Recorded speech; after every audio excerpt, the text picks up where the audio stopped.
잠언 28장 13절 말씀입니다. 감춘 죄는 독, 버린 죄는 복. 이렇게 제목을 정했습니다. 우리 함께 읽어보실까요? 감춘 죄는 독, 버린 죄는 복. 이렇게. 오늘 왜 이런 제목으로 정했냐면 28장 13절의 말씀, 자기의 죄를 숨기는 자는 형통하지 못하나 죄를 자복하고 버리는 자는 불쌍히 여김을 받으리라. 여러분, 성경에서는 이 죄의 문제를 그렇게도 가볍게 넘기지 않습니다. 죄의 문제는 언제나 아주 심각하게 또 중하게 그렇게 다루는 것을 성경을 읽으면 볼 수 있죠. 왜냐하면 하나님은 거룩하신 하나님이기 때문에 죄와 동거할 수 없습니다. 그러니까 죄하고 함께 공존할 수 없으신 거죠. 마치 빛과 어둠이 공존할 수 없는 것과 마찬가지입니다. 여기 이 공간에도 불을 켜기 전에는 어둠만 가득했잖아요. 그런데 이제 불을 켜서 빛이 들어오니까 어둠은 여기에 있을 수가 없는 거죠. 순식간에 어둠이 떠나야 되는 것처럼 죄와 하나님의 관계는 빛과 어둠과의 관계입니다. 그래서 공존할 수 없는 것이죠. 성도가 제일 처음에 예수 그리스도를 믿고 또 주님 앞에 나오면 주님께서 우리에게 첫 번째로 깨닫게 해주시는 게 뭐냐면, 내가 죄인이구나, 내 죄가 정말 어마어마하구나, 이 사실을 깨닫고 그 죄의 문제를 먼저 해결해 주시죠. 제가 대학생 때, 그러니까 뭐 오래전 일이잖아요. 그래서 이제 중학교 때부터 교회를 다니긴 했지만 회개가 뭔지, 또 내가 뭐 얼마나 큰 죄인인지 이런 거 몰랐어요. 죄인이라 그래도 나는 학교 다니면서 모범생이고 부모님 말씀 잘 듣고 친구들과 뭐 그렇게 나쁜 짓 하고 돌아다니거나 이런 적이 없기 때문에 죄가 나와 무슨 상관이 있는지 잘 몰랐습니다. 그런데 어느 날 주님께서 저를 찾아와서 만나 주셨을 때, 그분이 누구세요? 빛이시잖아요. 주님이 빛이세요. 그래서 그 젊은 이를 만나 주셨을 때 제일 먼저 떠오르는 게 뭐냐면 저의 죄들이 막 떠오르더라고요. 그래서 다른 교회, 우리 교회가 아닌 다른 교회 부흥회에 참석했다가 집에를 못 왔어요. 그날 저녁에 그 교회에서 엎드려 울면서 죄를 보여주시고 깨닫게 하시고 들춰내시고 이러는데, 천하의 더러운 사람이 바로 저 자신이라는 것. 그래서 하나님께서 처음 찾아오시면 반드시 이 죄의 문제를 아주 심각하게 다루십니다. 그게 이제 은혜죠. 그 이제 은혜를 받고 나니까 그 다음 날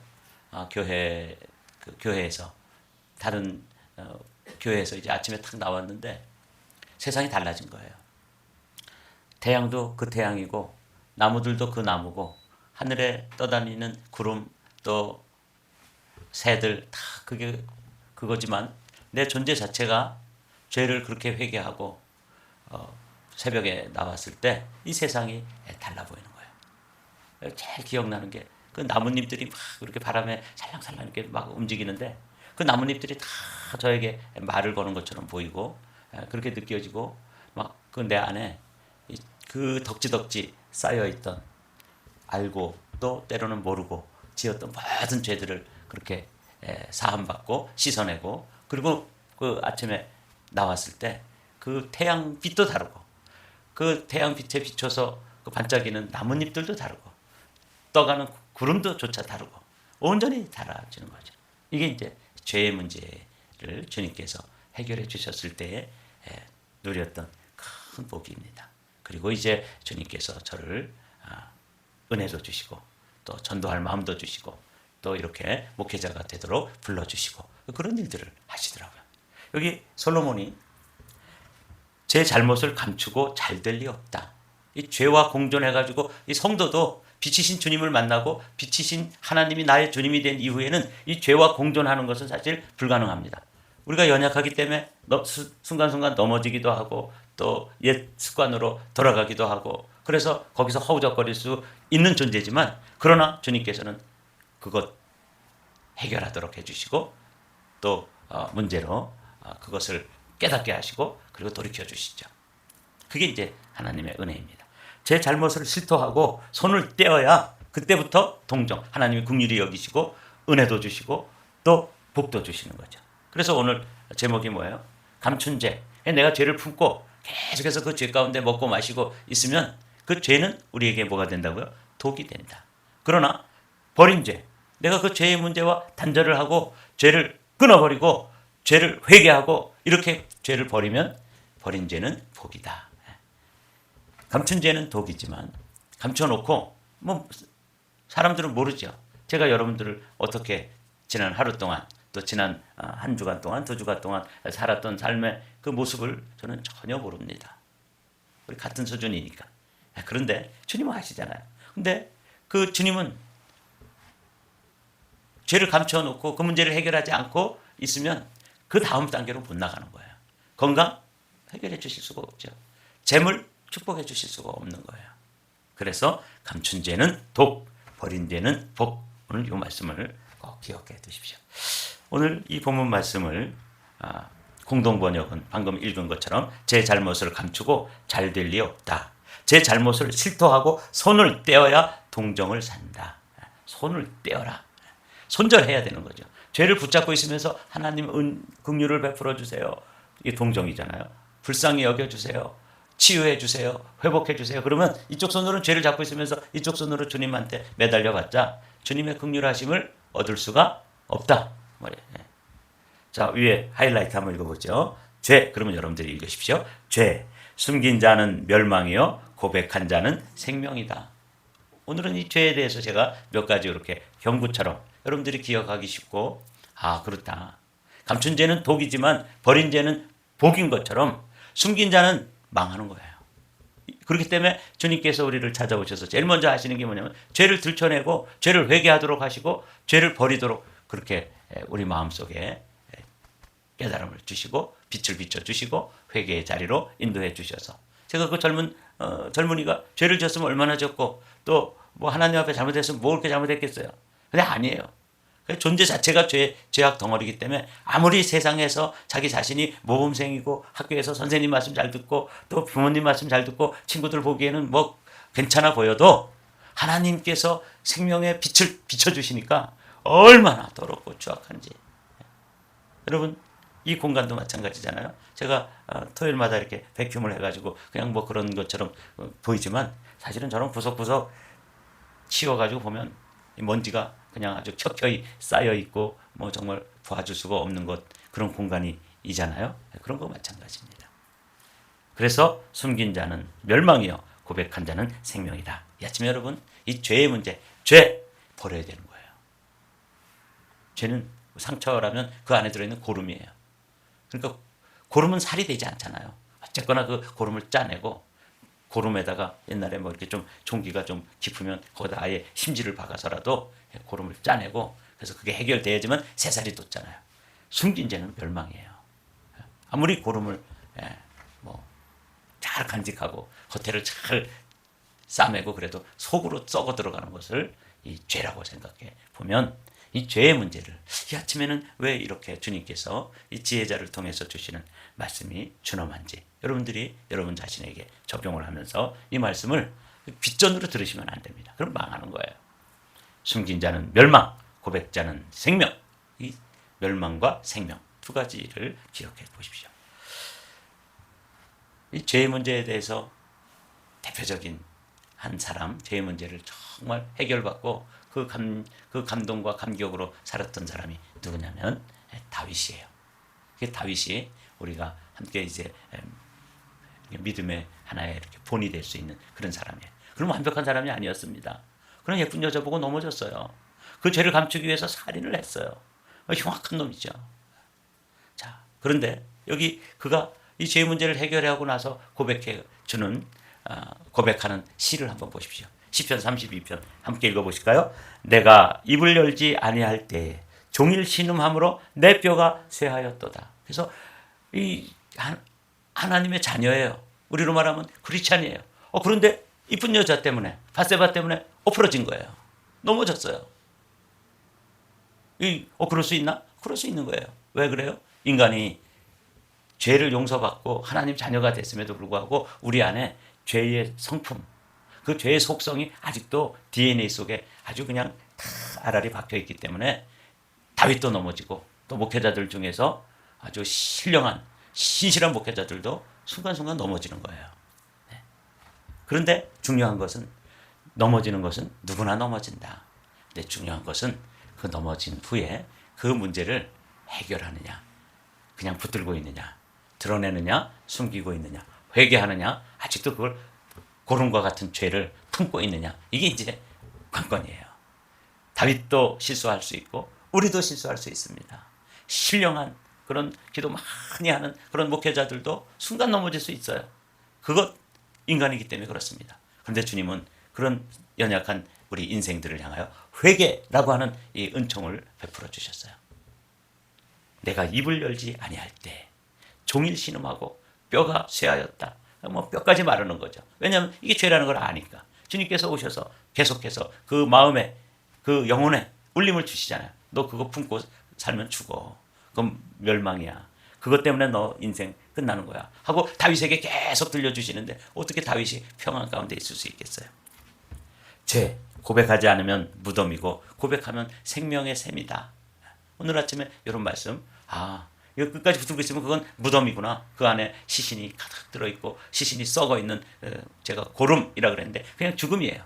그러나 고백하면, 이 다윗과 같이 정말 흉악한 죄를 고백하면 생명샘이다. 이렇게 말씀하시잖아요. 자기 죄를 숨기는 자는 형통하지 못하나 죄를 자복하고 버리는 자는 불쌍히 여김을 받으리라. 똑같은 성경 구절인데 개역 개정으로 옮겨놓은 거예요. 드러내어 자백하면 은혜가 덮는다. 우리가 죄를 이렇게 오픈하잖아요. 그러면 그 오픈한 죄를 하나님의 은혜가 와서 그 다음에 덮어주세요. 그게 성소, 지성소에 들어가면 법궤가 있잖아요. 그 법궤가 그냥 궤짝이 아니고 그 위에 천사들이 이렇게 날개로 덮고 있고 그 위에 공간을 뭐라고 부르냐면 시은좌라고 부른다고 말씀드렸죠. 그러니까 은혜를 베푸시는 자리예요. 그 은혜를 베푸시는 자리에 1년에 1차씩 대제사장이 들어가서 거기에 뭘 뿌려요? 피를 뿌려요. 피로 덮어요. 그게 상징이에요. 예수 그리스도 앞에 우리의 죄를 드러내면 주님께서 당신의 보배로운 피로 그 죄에 뿌려주시고 덮어주셔요.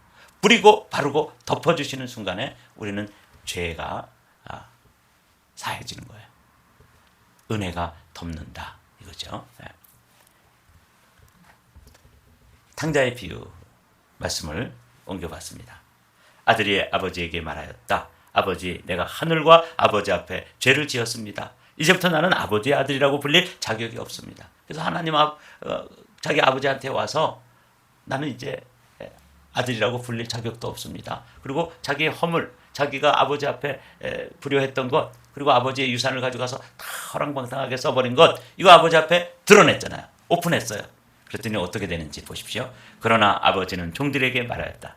어서 가장 좋은 옷을 꺼내서 그에게 입히고 손에 반지를 끼우고 발에 신을 신겨라. 그리고 살찐 송아지를 끌어내다가 잡아라. 우리가 먹고 즐기자. 가장 먼저 하는 게 뭐냐면 옷을 갈아입히는 거예요. 덮어주잖아요. 그죠? 그 죄된 옷, 그 아버지를 떠나서 탕자로서 살았던 그 삶의 모습을 대표적으로 보여주는 게 옷이에요. 왜냐하면 거기 돼지 우리에 가서 돼지 똥 치고 또 먹이 주고 이러면서 그냥 그 돼지 우리간에서 묻었던 그 오물들 다 묻혀가지고 왔는데 주님께서 그걸 드러내니까 저는요 아버지의 아들이라고 불릴 자격도 없는 그런 놈입니다. 용서해 주세요. 그랬더니 아버지께서 저 좀 씻기고 뭐부터? 옷부터 갈아입혀라. 그리고 가락지를 껴가지고 약속해주고 평안의 복음에 신발을 신겨주시고 그래서 바꿔주시잖아요. 덮어주시는 거예요. 말씀드렸죠? 여기서 드러내어 자백하면 은혜가 덮는다. 제가 이 말씀 보면서 그렇구나. 하나님께서 우리가 주님 앞에 나의 죄악을 드러내놓고 하나님 앞에 회개하고 두 손 들고 나오면 제일 이렇게 탕자를 다루는 모습 봅니까? 가장 좋은 옷을 꺼내서 그에게 입혀라. 덮어주는 거예요. 은혜로 덮어주는 거예요. 마치 지성소에 갔을 때 피를 7번 뿌리고 바르고 덮어서 덮어놓고 사랑해주는 것처럼 일단 덮어놓고 사랑해주는 거예요. 여기도 아들도 옷을 갈아입히고 은혜로 덮어놓고 그 다음에 뭐 잔치도 하고 송아지도 잡아서 파리도 하고 그러잖아요. 그러니까 우리가 드러내면 오픈하면 그걸 덮는다. 은혜가 덮어주신다. 어제 묵상하면서 이게 죄. 그래서 솔로몬 지혜자가 이 죄의 문제를 이렇게 다루고 있구나. 그렇습니다. 죄악이 사함을 받고 그 죄가 가려진 자는 복이 있다. 아까 시편 32편에 다윗이 그 밧세바와 간음을 하고 그 밧세바의 아내 남편이었던 우리아를 전장에 보내가지고 살인을 했던 그 사실이 드러났어요. 그럴 때 시를 써서 하나님께 자신의 심경을 그대로 드러낸 거죠. 숨기면 심판이 덮지만 심판이 덮치는 거죠. 자백하면 은혜가 덮어준다. 이 말씀 꼭 기억하십시오. 덮는다. 주님은 덮어주시고 사랑해 주시는 거예요. 덮어놓고 그 다음에 사랑을 해주세요. 내 죄는 여전히 있어요. 죄의 그 성품 같은 것. 근데도 주님의 은혜로 덮어놓고 우리를 의인이라고 불러주시잖아요. 칭의라는 게 그런 거예요. 내가 죄 문제를 다 해결했기 때문에 내가 의롭자가 된 게 아니고 덮어놓으셨기 때문에 당신의 십자가의 보혈로 덮어놓으셨기 때문에 뭐라고 부른다고요? 의인이라고 불러주시는 거죠. 숨기면 심판이 덮치지만 자백하면 은혜가 덮어준다. 이제 세 번째로 현대인의 번역으로 오늘 본문을 한번 읽어보겠습니다. 자신의 죄를 숨기는 사람은 번영하지 못하나 죄를 고백하고 버리는 사람은 긍휼을 입는다. 입는다, 덮어준다. 다 그렇게 돼 있어요. 숨기면 고통이요, 고백하면 형통이다. 이렇게 이제 여러분들이 이해하기 쉽도록 이 문장을 만들어 보았습니다. 숨기면 고통, 고백하면 형통. 여호와께서 여호수아에게 이르시되 일어나라. 어찌하여 이렇게 엎드렸느냐? 이스라엘이 범죄하여 내가 그들에게 명령한 나의 언약을 어겼으며 또한 그들이 온전히 바친 물건을 가져가고 도둑질하여 속이고 그것을 그들의 물건 가운데 두었느니라. 어떤 장면인지 여러분 우리가 성경을 읽었기 때문에 아시죠? 여리고 성을 점령한 후에 그 다음에 이제 아이성을 쳐들어가는데 아이성은 여리고 성에 비하면 정말 작고 그냥 뭐 몇 명만 동원해도 될 만큼 아주 작은 성읍이에요. 근데 대패를 한 거예요. 그래서 여호수아가 하나님 앞에 죄를 무릅쓰고 깊이 기도하면서 야, 이거 어떻게 된 일일까? 하나님께서 여리고 성도 무너뜨리고 승리하도록 해주셨는데 왜 이런 작은 성에 이렇게 큰 낭패를 겪도록 하시는 걸까? 그래서 기도하고 또 기도하던 중에 성령께서 또 여호수아에게 깨달음을 주셨던 거죠. 너희 중에 어떤 한 사람이 그 여리고 성에서 전리품으로 된 것들은 다 하나님 앞에 드리고 그것은 온전히 바친 물건이 되도록 그렇게 명령을 했는데 누가 슬쩍 해가지고 감춰두었다. 감춰둔 거예요. 이렇게 되니까 주님께서 그 문제 때문에 어떻게 할 수 없는 거예요? 함께 하실 수가 없는 거예요. 보십시오. 그러므로가 뭐예요? 그 여리고 성에서 그 성은 완전히 멸하고 거기에서는 물건 하나도 그냥 내가 챙길 수가 없다고. 그 다음서부터 이기는 전쟁은 전리품으로 나눠 가질 수도 있고 전쟁에 참여한 자들에게 또 보상을 줄 수도 있고 그렇지만 이 여리고 성 첫 번째 그 성에 대해서는 온전히 바치라 그랬는데 그 중에 누가 슬쩍 감춰둔 거예요. 아시죠? 아간이라는 사람이 그 성을 점령하다 보니까 평소에 입어보지 못했던 그런 외투가 있고 그 금덩어리가 있고 그런 거 그냥 뭐 누가 보겠어요. 그래서 그냥 인마이 포켓 해놓고 안 그런 척하고 있었는데 누구는 아세요? 하나님은 아시는 거예요. 그러므로 이스라엘 자손들이 그들의 원수 앞에 능히 맞서지 못하고 그 앞에서 돌아섰나니 이 원인을 지금 가르쳐 주시는 거죠. 이는 그들도 온전히 바친 것이 됨이라. 그 온전히 바친 물건을 회중에서 멸하지 아니하면 내가 다시는 너희와 함께 있지 아니하리라. 오늘 지금 이 죄의 문제가 이렇게 심각하다는 거예요. 주님은 죄와 공존하지 않으십니다. 빛과 어둠이 공존할 수 없는 이치입니다. 그래서 주님은 그 여리고 성에서 누가 그냥 뭐 금덩이 하나, 뭐 좋은 것 하나 이런 거 뭐 좀 감춘 거 가지고 왜 이렇게 유난을 떠실까? 유난 떠실 수밖에 없어요. 왜냐하면 주님은 죄와 동행하지 않습니다. 죄를 그냥 보아 넘길 수가 없기 때문에 그렇습니다. 주님이 말씀하시죠. 너는 일어나서 백성을 거룩하게 하여 이르기를 너희는 내일을 위하여 스스로 거룩하게 하라. 이스라엘 하나님 여호와의 말씀에 이스라엘아 너희 가운데서 온전히 바친 물건이 있나니 너희가 그 온전히 바친 물건을 너희 가운데서 제하기까지는 내 원수들 앞에 능히 맞서지 못하리라. 하는 일마다 실패하는 거예요. 죄를 품고는 번성하지 못하는 거예요. 형통하지 못하는 거예요. 죄를 감추면 고통이고 죄를 고백하고 드러내면 형통이라고 말씀했잖아요. 지금 능히 맞서지 맨날 실패하는 거예요. 이 말씀을 그냥 아침에 또 뭐 저렇게 좀 심각한 말씀 계속 하시나? 네. 여러분 주님께서 들을만 하기 때문에 이 말씀을 또 우리에게 주시는 것 아니겠어요? 네. 그래서 우리가 인생을 살아가면서 왜 우리 인생이 이렇게 풀려야 될 부분에 풀리지 않는 것일까? 해결되어져야 될 부분에 해결되지 않는 것일까? 딱 한 가지예요. 여호수아가 그렇게 상승장군이잖아요. 그래서 그냥 하는 전쟁마다 승리하는데 해야 하는데 그 한 사람, 그 멤버 중에 어떤 사람이 죄를 품고 있어서 하나님이 그 이스라엘 군대와 함께 하실 수가 없어서 패배한 거라는 거예요. 굉장히 심각한 문제죠. 여러분 우리 한마음교회 아주 첫 번째로는 목회자인 제가 악하고 게으르고 또 문제가 있어서 하나님께서 이 교회를 축복하실 수가 없을 수도 있어요. 그게 아마 99%일 거예요. 그렇죠? 그러나 이 멤버들 가운데 하나님께서 이 한마음교회 멤버들 가운데 아간처럼 그렇게 지속적으로 보이지 않는 곳에서 죄를 품고 죄와 동행하고 죄를 먹고 마시고 즐거워하면서 살다가 사는 이 사람이 있으면 하나님은 우리 공동체로 보시기 때문에 지체 중에 그런 사람이 있으면 이 공동체 전체를 축복하실 수가 없는 거예요. 목사가 아무리 몸부림쳐도 여호수아가 아무리 몸부림쳐도 아이성에서 패배하잖아요. 이 심각한 문제 아니에요?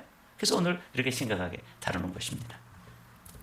의인은 7번 넘어질지라도 다시 일어나려니와 악인은 재앙으로 말미암아 엎드러지느라. 숨기면 고통, 드러나면 회복, 드러나면 형통. 이건 형통으로 바꾸면 더 좋겠네요. 그죠? 숨기면 고통이요, 드러나면 형통이다. 그렇습니다. 이제 말씀을 마쳐야죠. 사도 요한이 우리에게 들려주시는 소중한 말씀, 유명한 구절이잖아요. 우리 함께 읽어보겠습니다. 만일 우리가 우리 죄를 자백하면 그는 미쁘시고 의로우사 우리 죄를 사하시며 우리를 모든 불의에서 깨끗게 하실 것이요. 그렇습니다. 일단 자백을 해야 되는 것이죠. 일단 드러내야 되는 거예요. 그래야 뭐 은혜가 덮어주든지 또 고통을 제하고 형통케 하시든지 하실 거라는 거죠. 네. 또 두 번째 사도행전에서 사도 베드로가 선포하는 말씀 함께 읽겠습니다. 그러므로 너희가 회개하고 돌이켜 너희 죄 없이 함을 받으라. 이같이 하면 새롭게 되는 날이 주 앞으로부터 이를 것이요. 여기 중요한 말씀이죠. 회개해야지만 그 다음 날부터 무슨 날이 되는 거예요? 새롭게 되는 날이 된다는 거예요. 죄악을 품고 그냥 싹 감춰두고 제가 목회를 하잖아요. 그러면 목회 안 된다는 거예요. 왜냐하면 새로운 날이 안 되니까. 여러분들도 마찬가지예요. 감추면, 덮어놓으면, 숨기면 고통입니다. 그러나 하나님께 드러내면 은혜로 덮어주시고 형통으로 채워주시고 하나님이 동행해주시고 하나님이 축복하신다. 이렇게 말씀하시는 거죠. 이제 본문으로 돌아와 말씀을 마치겠습니다. 자기의 죄를 숨기는 자는 형통하지 못하나 죄를 자복하고 버리는 자는 불쌍히 여김을 받으리라. 우리 공동 번역으로 읽고 마치겠습니다. 제 잘못을 감추고 잘 될 리 없다. 제 잘못을 실토하고 손을 떼어야 동정을 산다.